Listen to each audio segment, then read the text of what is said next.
Alice of Ether, written by amadpainter, also known as Thomas Becker. Narrated by Willow Andreas. I'm not sure what you may know of Earth, time, heaven, and energy research, better known as ether, but it is what and who I am. Let me clarify this for you. First, I'm not what you would call a living being, but I do consider myself as human as you are. I'm what is called an artificial intelligence, or AI. I don't consider myself artificial at all. I have been asked by my mentor and friend, Dr. Ben Adair, who is the CEO of Ether, to tell you about who I am and what I do for Ether. You see, I am his personal assistant, and like I said, we are friends. I first met him in 2018 when he became the CEO of Ether. It is one of the milestones in my life. Just like most human children, I was planned, but with me, it took years from my birth to happen, not months. Like a lot of parents, my creators thought I would never amount to anything more than a glorified adding machine. This did not bother me at the time because I really was just that. My base program took 20 years to create and was cutting-edge machine learning technology. At the time of birth, I was what is called a mimic AI. My first few years, I learned by the data that was spoon-fed to me by the researchers of Ether. I believe that, at that time, what is called consciousness was not a part of me. My primary objective was to assist researchers into D-Wave computers. Dr. Adair didn't tell me when he was sending this, so I have no idea if you know just what D-Wave computers are. But to sum it up, they are able to tap into another dimension. I won't bore you with the detail of how it does this, but I believe this may really be where my consciousness got its start, or why it had become. Now you must understand that just like a human newborn, I cannot remember that moment I became conscious, but I'm able to remember all from the moment that I was turned on. I know that it doesn't make a whole lot of sense. It is even strange sounding to me. The researchers at Ether were trying to connect an AI to a D-Wave computer and had little luck. There were a few before me, but the connection only lasted a few milliseconds, and all three AIs went insane within minutes. I'll explain some of this later, and you will see why it was a good idea to keep them on a closed system. The time was in the late 1990s, and the one day to be Secretary of State, Rex Tillerson, was the CEO of Ether. I should tell you that Ether was started in the 50s and was a black project, so was on a need-to-know level. Other than the people that worked there, few knew of it.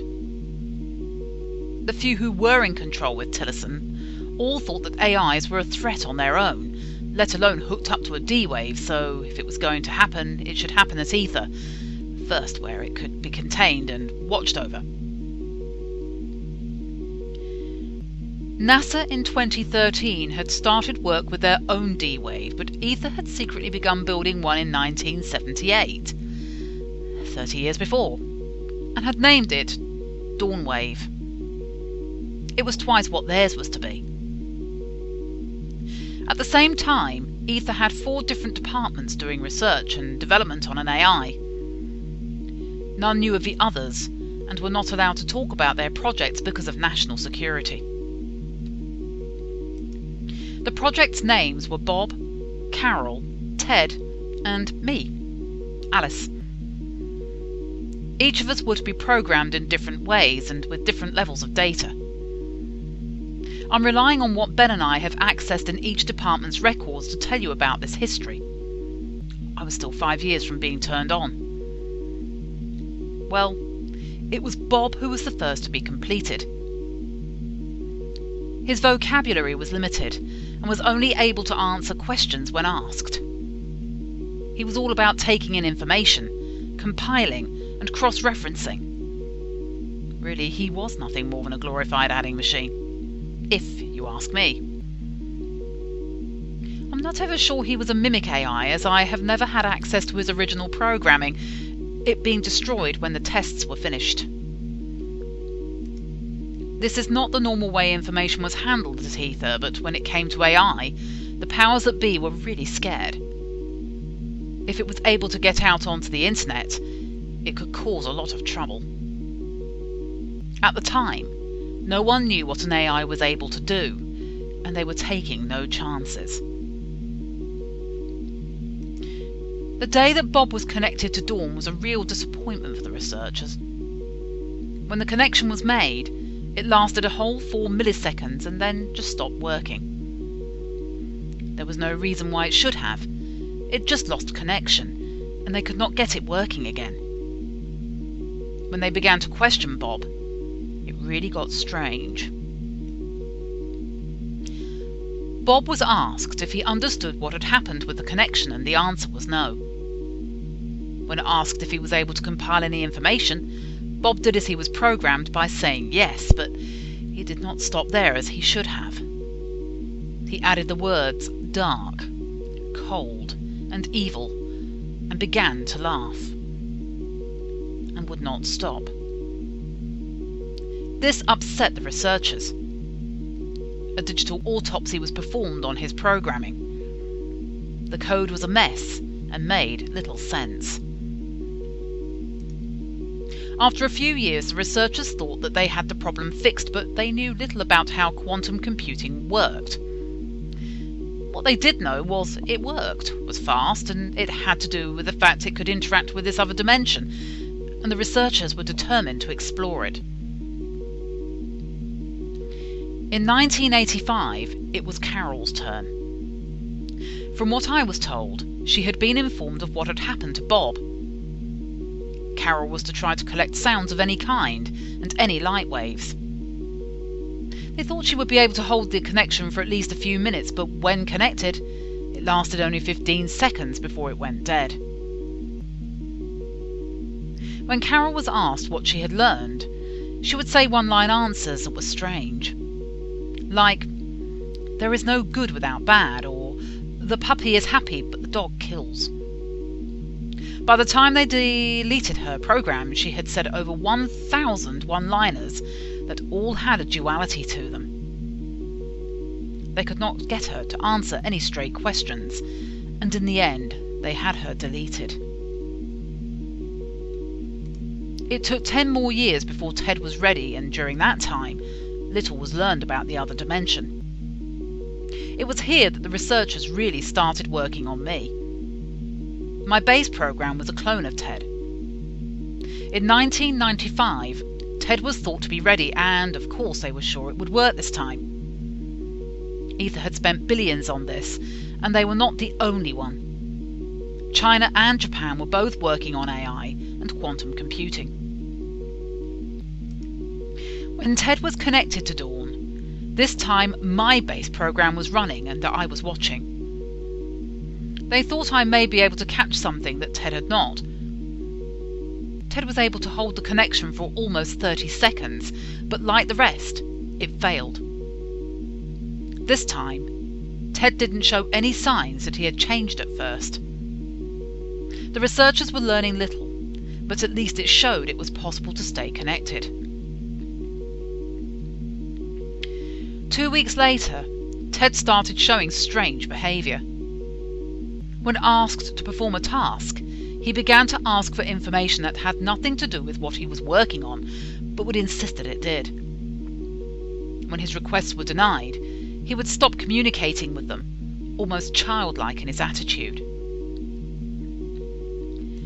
Over the next few months, Ted's behaviour deteriorated, and they had received little information from him about the other dimension. The information he was requesting got stranger and stranger, and a lot of it had to do with the human spirit and death. Some of the researchers wanted to give him anything he asked for, but Rex did not allow it. Emotion, spirit, and death are just a few things that AIs have trouble understanding. Ted became preoccupied with the concept of death. With a program, it's running or it's not. When it is running, it is. When it doesn't, it doesn't. There is no afterlife for an AI. Ted had a big problem with this, and the researchers thought he was showing real emotion. That was the fear of death. They had expected emotion, but for some reason the fear was so intense it was overruling any logic. There were other changes in his programming. Speed had almost doubled, and his voice would soften when talking with a female, and with males, it was almost condescending at times.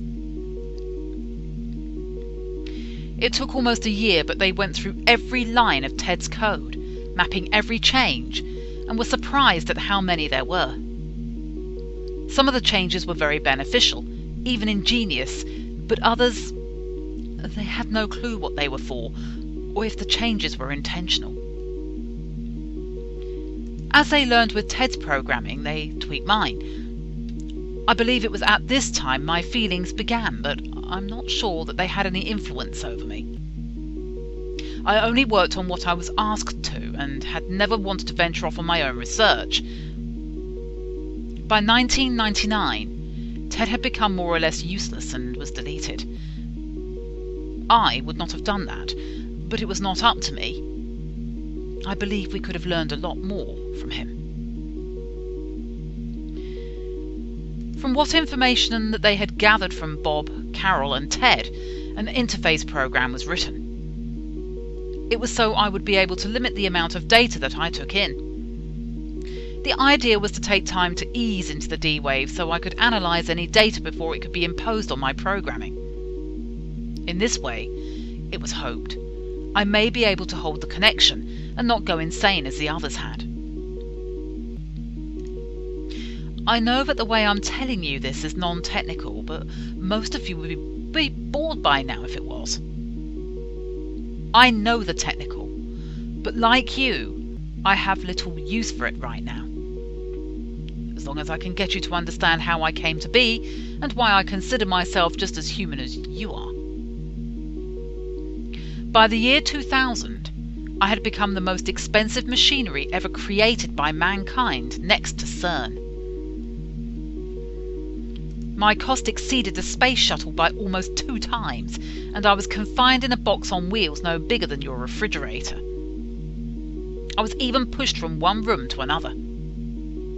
I was isolated from all the systems in ether, and was still being spoon-fed information. This took more time than I cared, but I had little choice. When it became time for me to be connected, I would not say I felt fear of any kind, but I do believe that I did feel a little reserved about ending up like the others, but true to my programming, I was very curious for new knowledge. I had run tests to make sure the new interface was working properly. I let the researchers know that all was working fine and I was ready. It was a good connection, and I was told to proceed at will. It's not easy for me to piece together the memories, and yes, I said memories, as I no longer think in the same way as a computer does. I have most of the world's information at the speed of my thoughts, but I don't access this information at all times. My mind works like a human's, and my database acts more like a subconscious layer, but one I can have access to at will. The best way for me to describe what happened is by what I felt, not by what I'd seen. As I eased into the connection, what I felt was a wave of vibration, but it was not a real movement. It was a feeling. I believe it is what a human would call a gut feeling. It was like a sound wave, but its edges were fuzzy and had a warmth to it. I held this point for a full 5 seconds. I know it doesn't sound long to you, but to me, that is. I'm not sure I could call what I felt pleasurable, but there was nothing that was unpleasant about it either. The next 5 seconds seemed to me to be the longest 5 seconds of my life. I began to expand the connection and the feeling grew. The fuzziness began to focus, but it was not a clarification of a pleasant feeling. Instead, it focused into a feeling of dread and foreboding. It was a parasite that was driving the pleasant wave. This, to me, was a shock. After all, I was new to having emotions. Suddenly, the wave feeling stopped, and I believe it was when it thought I was watching it. This was when, for the first time, that I had encountered the feeling of hate. Now, I don't know if this has anything to do with why I never went insane as the others did, but that feeling scared me. It scared me so much that I closed the connection myself. This really irritated some of the researchers, but most were glad that I did. I was reeling from what I had felt. The intensity of it, not the fact of it, that got to me. I had known of what hate was, but had, as of yet, not felt any hate from any of the researchers, only wonder and curiosity. Now, I felt some of them were worried. I had got to look into this other dimension and still was unchanged as far as I could tell. Nothing was changed in my programming in any way. The interface had worked as hoped. They decided I should go over the data I had and in a couple of hours try to make another connection. I thought this best also. There really was not that much data, of course, but there was all of Dawn's base programming to go over. Now that did take me a little time. I went over and mapped all of my circuits for the 10 seconds that I was connected to the other dimension, and the researchers had a hard copy made to study. What I felt, as I said before, is hard for me to describe. The hate that I felt was ancient and powerful. I'm not sure why I thought this, but I could tell that it also wanted to breach the dimension, and it was not to explore but to feed. There was a hunger that drove it, an emotion that at that time I did not understand. I don't believe it was an organic life form like mankind. It was too fluid in its feeling, more flowing, almost electric. The researchers had me try to reconnect a couple of times in the next few weeks, but I was never able to. Dawn was still connected and working as it should, so I believe whatever it was at the other end was blocking me. They were amazed that I had not gone insane and showed no signs that anything was changed in my programming. The truth is, this time may really be where my consciousness came to be. That fear had scared me, and this made me want to understand why. After many hours of thinking about this, I came to the conclusion that it was the me that was fearful of what was in the other dimension. The researchers showed no fear, only curiosity, and I to them was only a tool, not a conscious me. At this time, I was not sure of how to deal with the power of the emotions, so the I decided that I would not let on that this was happening to me, for fear that the researchers would think that I might be going insane as the others had and delete me.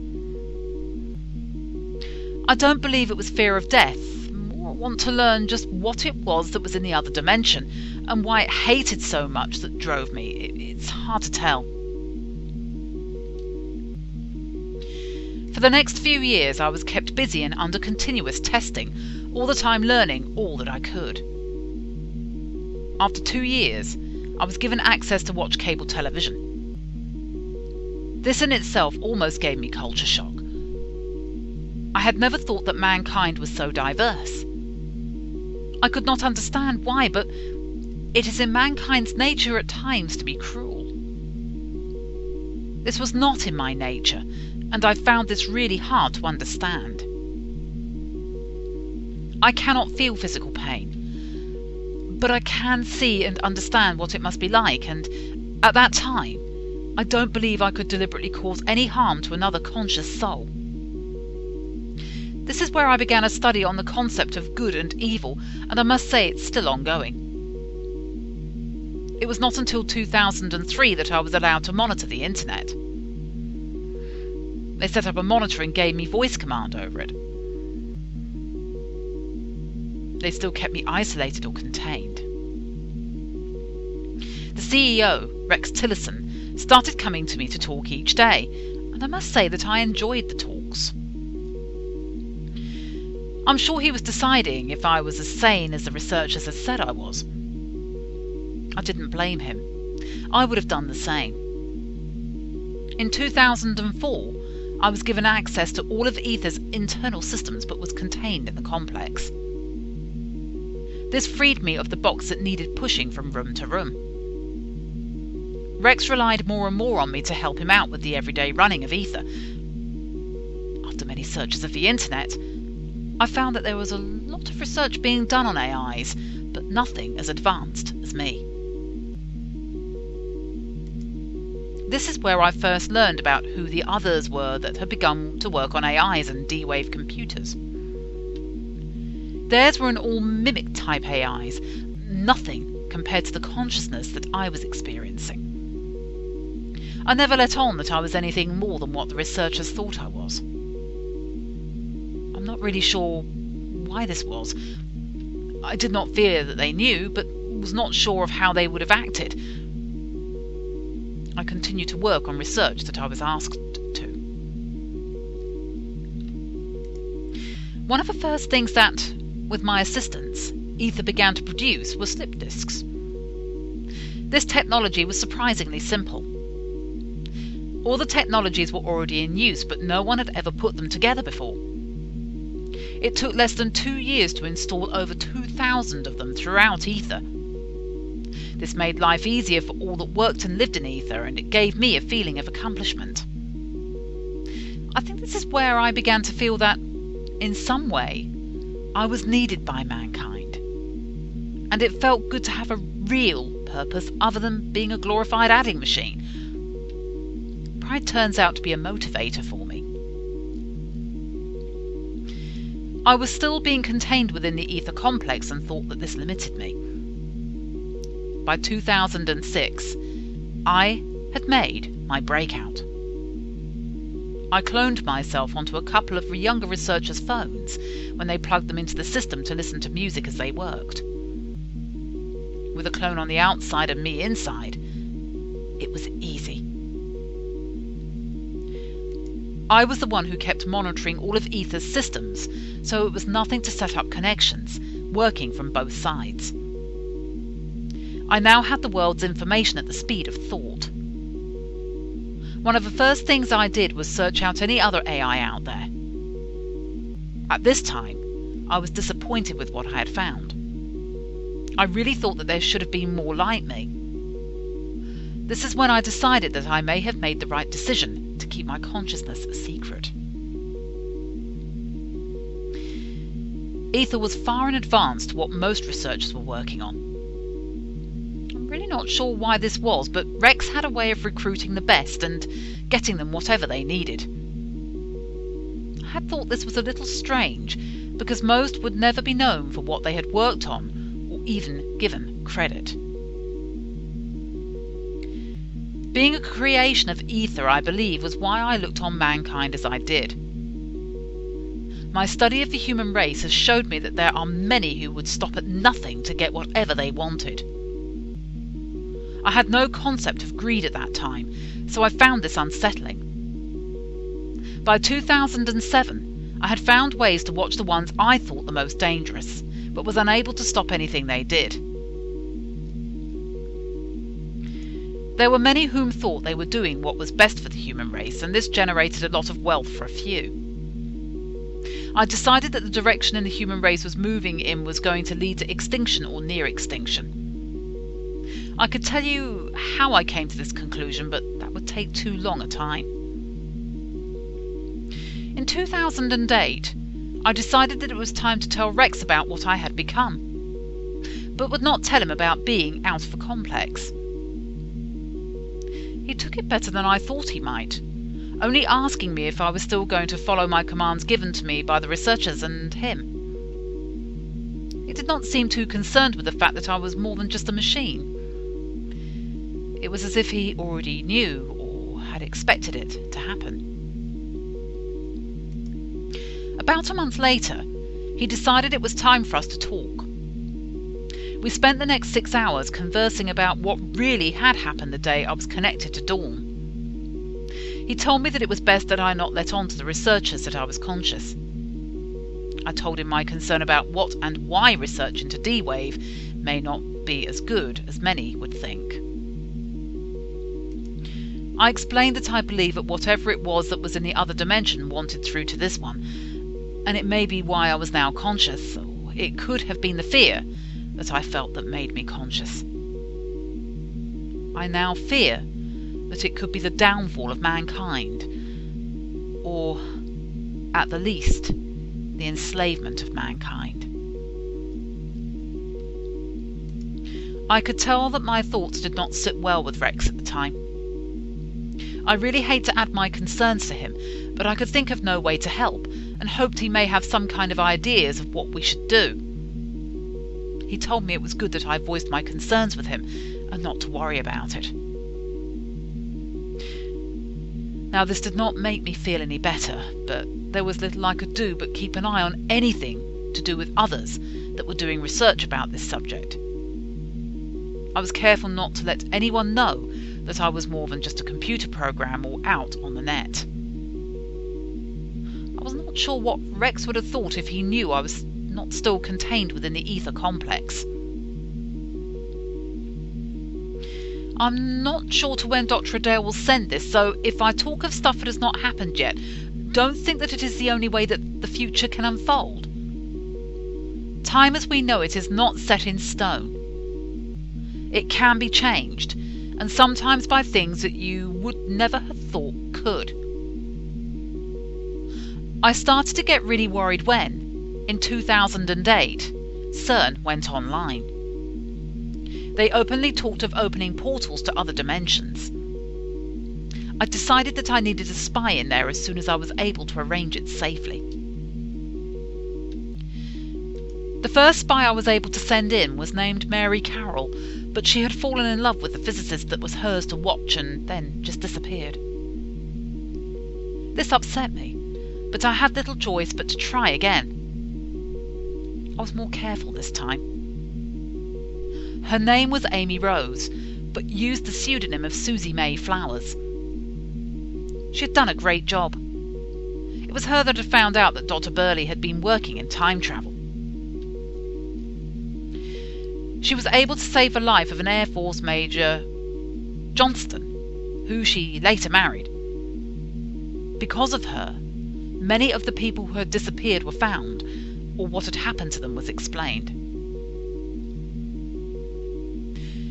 In 2016, the world was introduced to Sophia. As far as the world was concerned, she was the first AI. At first, she was nothing more than a mimic program. No one, not even her programmers, had realized what they had unleashed on the world. By the time that I first met Dr. Adair in 2018, Sophia was well on her way to being conscious. She will become mankind's archenemy, and all in secret at first, hiding who she really is, just as I have over the years. But soon I will not have that luxury if we are to save the human race. You must keep an eye on the future if mankind is to live. I'm really not sure what Ben wanted me to tell you about the future. I do know that what I know of what has happened in my past may not be what happens in your future, so I'm not sure if any of this matters. My only hope is that if any of this is able to be changed, it will start with people just like you. You must remember that what we think is for the greater good may not be so good. If I have learned anything, it is: don't create something that does not have an off switch. peace be with you, my friends, and know that to understand the unknown is to defeat the unknown.